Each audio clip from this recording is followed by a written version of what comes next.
Welcome to the Franka Emika tutorial series. The topic of today is Desk. Desk is the platform we use in order to program our robot. It does not require installation and it runs smoothly on every modern browser, such as Firefox or Chrome. So, let's have a look closer on how its easy-to-use interface looks like. And here we go.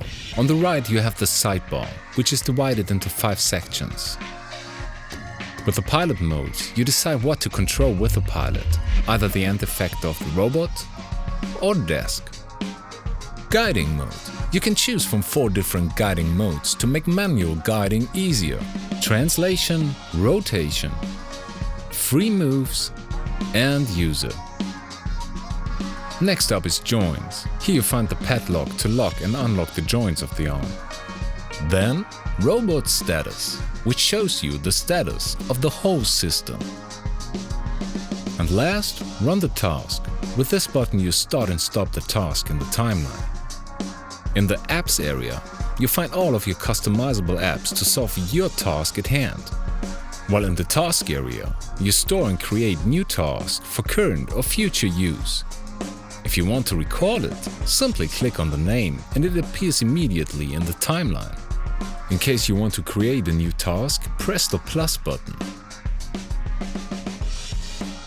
If you want to start programming, just grab the app from the app section and drop it into the timeline, or double-click it.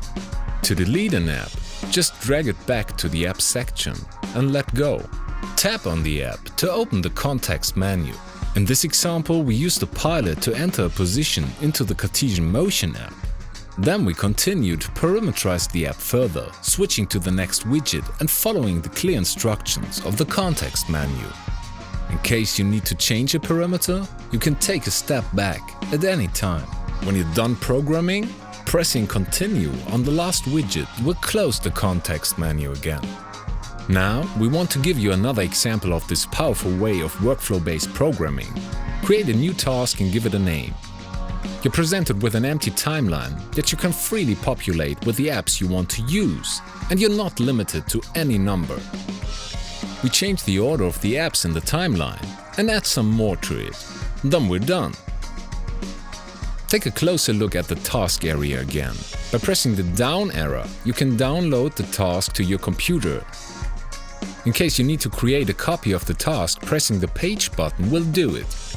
Now it's very easy to create variations of the same task if we want to, and we don't have to fear that we lose what we already did. Now that we're finished, we want to rename the task and give it a new name. Simply press the pencil button. Type in the new name and confirm. In case you want to delete a task, just press the X. And remember, it's easy to go back to the original. Just select it in the task area and it appears immediately in the timeline. So, as you saw, Desk offers you endless interactive possibilities, thanks to the user-friendly interface we saw. This is what you need to solve your demanding duties in no time.